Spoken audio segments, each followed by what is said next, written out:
Olá, meu nome é Eduardo Starosta e esse é o canal Fora de Curva. Gente, hoje é dia 26 de dezembro, espero que todos tenham tido um bom dia de Natal ontem, com muitos presentes, agradabilidades, enfim, mas vida que segue, vamos tocar, hoje é segunda-feira, então é dia do quadro que vem por aí. E uma coisa que eu queria relatar para vocês é que Porto Alegre finalmente amenizou o tempo. Não tem mais aquele calorão de Forno Alegre, espero que fique por alguns dias assim. Mas nesse contexto aconteceu um certo inconveniente aqui nos estúdios Fora de Curva. Eu estava acordando lá pelas 6 e pouco da manhã, um barulho agradável de chuva, assim, chegou, bom, que bom acordar assim, o nosso rio, o estuário, o lago Guaíba, ele está muito baixo, precisaria de uma reposição do volume de água, então fiquei muito feliz. Olhei para a janela, nada de chuva, mas continuava aquele belo barulho de chuva forte. Resolvi abrir a porta do banheiro. Tava lá minha chuva pessoal que está sendo consertada ainda. Mas como eu falei, hoje é o dia centrado no quadro que vem por aí, mas antes disso vamos tratar dois assuntos bastante rápidos, mas importantes a respeito de segunda-feira. O primeiro diz respeito à sucessão presidencial. Falta praticamente uma semana para que o Luiz Inácio da Silva assuma a presidência da República e tem fofoca de tudo que é lado. Por isso que é bom olhar todos os lados possíveis do pensamento político, considerando que os mais extremistas sempre são irresponsáveis. Tem o lado que fala que o presidente não vai assumir e tem o outro lado que eu vou destacar agora, dizendo que o atual presidente ele encerra o mandato, perde o fórum privilegiado e vai direto para a cadeia. Olha só o que eu vou mostrar para vocês, para não dizer que eu estou sendo tendencioso, as manchetes que estão circulando hoje, segunda-feira, a respeito disso. O Diário Online. Saiba por quais crimes Bolsonaro poderá responder. Diário do Centro do Mundo. Os processos que poderão ocorrer contra Bolsonaro quando acabar seu fórum privilegiado. A revista Fórum. Bolsonaro perde fórum privilegiado após 31 anos a partir de 1º de janeiro. E finalmente o Yahoo Notícias. Sem fórum privilegiado, Bolsonaro responderá por quais investigações? Ou seja, parece que o presidente da República que está saindo é mostrado, pelo menos, indica essas manchetes que ele é um criminoso contumaz. E quais serão as acusações de verdade que estão recaindo sobre ele? E aí vamos analisar junto qual a gravidade disso. Olha, segundo o Diário Online, as principais acusações dizem respeito a ameaças e ataques aos membros da corte.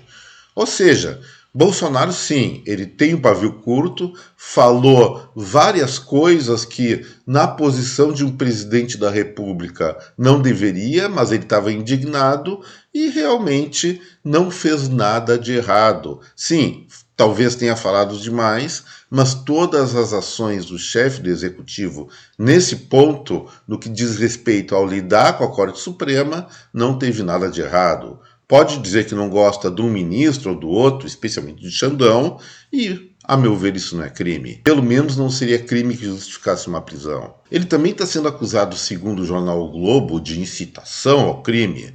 Por quê? Porque ele incentivou a população, segundo o jornal, a não usar máscaras e utilizou notícias falsas em uma live. Qual é essa notícia falsa que ele utilizou em uma live? Ao que eu me lembro, pessoal, era a respeito da relação entre Covid e AIDS, ou vacina da Covid e AIDS, que anteriormente havia sido publicado pela revista Exame. Ele tinha fonte. E daí tem gente da Polícia Federal que quer autorização para indiciar Bolsonaro por incitação e outras coisinhas assim. Corrupção, pelo menos aqui não está falando nada.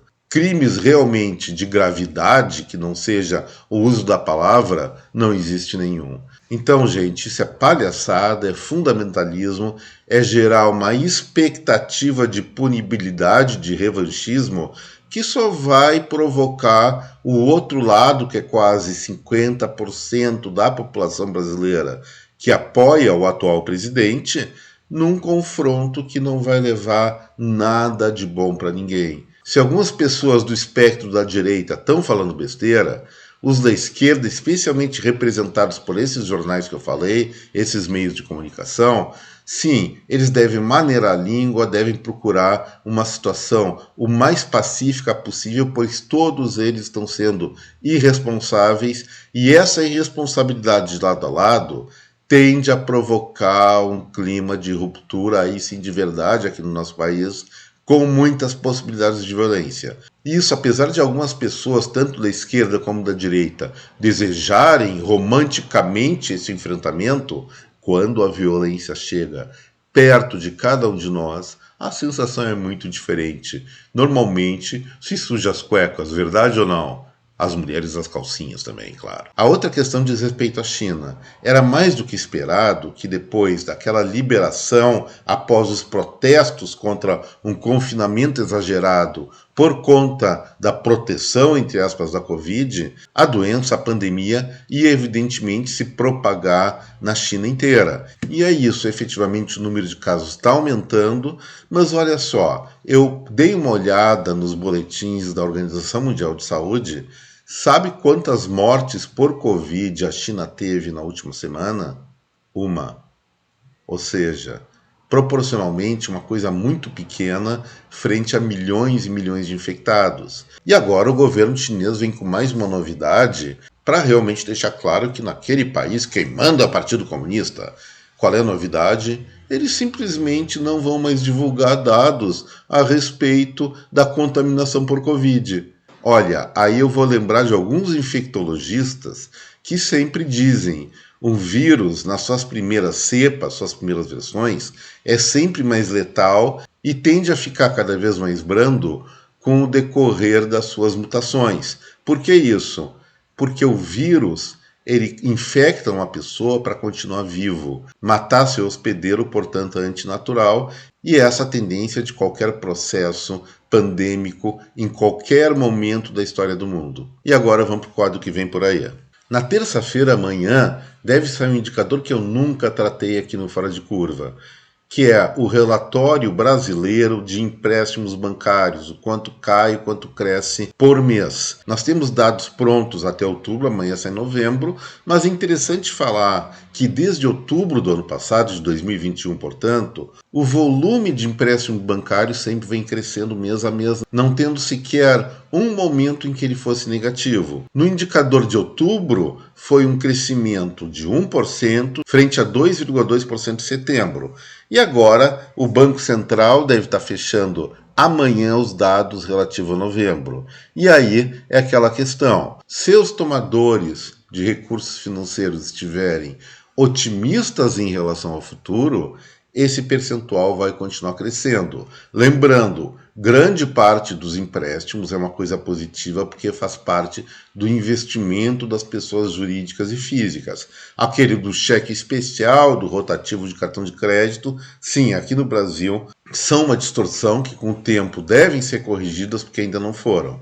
Mas eu pessoalmente vejo que o acesso ao crédito é uma coisa positiva. E em novembro, se nós tivermos um resultado positivo, vai demonstrar que a população brasileira está, sim, otimista em relação ao futuro governo, que vai começar semana que vem, e se for negativo, aí sim nós vamos ter uma crise de credibilidade. Lembrando, credibilidade é um achismo, não é uma questão tão importante que o processo econômico. Nesse caso é um pouquinho mais, porque envolve gastos que não vão ser executados em novembro e provavelmente em dezembro. Vamos esperar para ver, então vai sair amanhã, repito, os dados de novembro para mostrar como ficou o humor, ou vou falar assim, a confiança das pessoas que demandaram por crédito no mês passado, logo depois da eleição presidencial, onde o ex-presidente Luiz Inácio da Silva, pela contagem de votos, se sagrou vitorioso. E na quarta-feira, o Ministério do Trabalho deve divulgar os números de novembro do CAGED, que mede a questão do crescimento ou queda da empregabilidade no Brasil, o saldo de empregos formais no mês de referência, no caso, vamos repetir, novembro. A previsão é de uma alta da ordem de 230 a 250 mil novos postos de trabalho. E vamos lembrar uma coisa, vamos antecipar isso. Sempre em dezembro, ocorre uma queda muito sensível desse indicador, porque encerra o fluxo de trabalhos temporários no comércio e na indústria por conta das festas natalinas. Então, espera-se, nesse novembro, um crescimento, como eu falei, da ordem de 230 a 250 mil postos de trabalho, mas em dezembro nós vamos assistir, é sazonal isso, uma queda muito forte, e uma avaliação coerente desse indicador vai voltar a ter lá por janeiro ou fevereiro, comparando-se, é claro, com o mesmo período do ano passado. O que acelerou depois da grande queda ou se acelerou menos. Na quinta-feira deve ser divulgado pela Fundação Getúlio Vargas o IGPM, que é o Índice Geral de Preços, meio do mês, é o IGPM 15, aliás, onde está previsto uma alta inflacionária de 0,58%, frente a uma queda de 0,56% no mês passado. O que acontece rememorando com esse índice, gente? Ele é composto por 3 indicadores principais: o índice de preço por atacado, o índice de preço ao consumidor e o índice nacional da construção civil. Nós tínhamos nos meses anteriores uma queda bastante acentuada dos preços por atacado, mas aconteceu algumas novidades, especialmente em função do fim da política mais radical de proteção ou de fica em casa contra o coronavírus na China. As importações de ferro voltaram a crescer e isso é um componente muito importante no índice de preço por atacado aqui no Brasil. E esse fator, junto com outros, crescimento dos alimentos, especialmente carne bovina, deve fazer com que, sim, o IGPM seja pressionado para cima, tenha um resultado nessa base, mais ou menos, que os técnicos da Fundação Getúlio Vargas estão prevendo em torno de 0,58%, 0,6%. Mas o indicador mais importante que deve sair na quinta-feira é a relação no Brasil da dívida sobre o PIB. Isso mostra o quê? Qual é o grau de endividamento do setor público do nosso país. E é interessante, primeiro, destacar que os futuros governantes já estão falando que o atual governo entregou o Brasil quebrado, mas não é bem assim. Lá em dezembro do ano passado, essa relação de dívida-PIB correspondia a 81,1% do produto interno bruto brasileiro, que é o que o país produz durante o ano todo. Olha só o que aconteceu, pessoal. Mês a mês, esse coeficiente de 81,1% sobre o PIB caiu. Não teve um mês na série histórica que houvesse algum repique. E aí, o que aconteceu? Desses 81,1% que existia no ano passado, o último dado é de outubro de 2022, onde se registra uma queda para 76,8%. E pelo que eu estou observando das informações, existe uma razão média de queda de 0,3 ponto percentual na queda dessa relação dívida por PIB no mês, em cada mês. Então, é fácil imaginar que de 76,8% em outubro, nós fechemos perto de 76,5% em novembro, o que eu diria o seguinte, em termos de conta pública, em termos de toda a pressão de gasto que se teve, em contraposição aos esforços de economia no setor público, foi uma grande vitória. O Brasil está menos pressionado quase em 5 pontos percentuais pela dívida do que ocorria no ano passado, e isso é um resultado fantástico.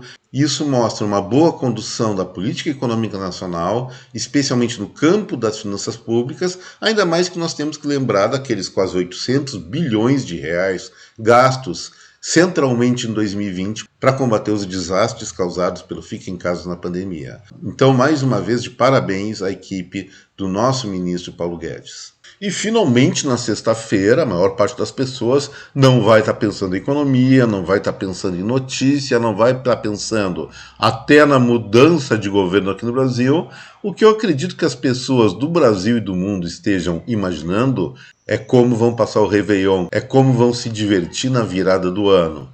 Vão estar pensando em champanhe, um bom jantar com um leitãozinho em cima da mesa, que é um bom agouro, porque o leitão fuça para frente, e no próximo ano tudo tem que dar certo, tudo tem que ir para frente. É esse sentimento que a gente busca ter nesse momento do calendário. Então, é óbvio que frente a esse entusiasmo todo, indicadores no Brasil não tem nada de importante, nos Estados Unidos também nada de importante, Até a própria China, que trabalha com o calendário chinês, não tem nada de importante. Vamos achar uma curiosidade na Espanha, que é o índice de preços ao consumidor deles.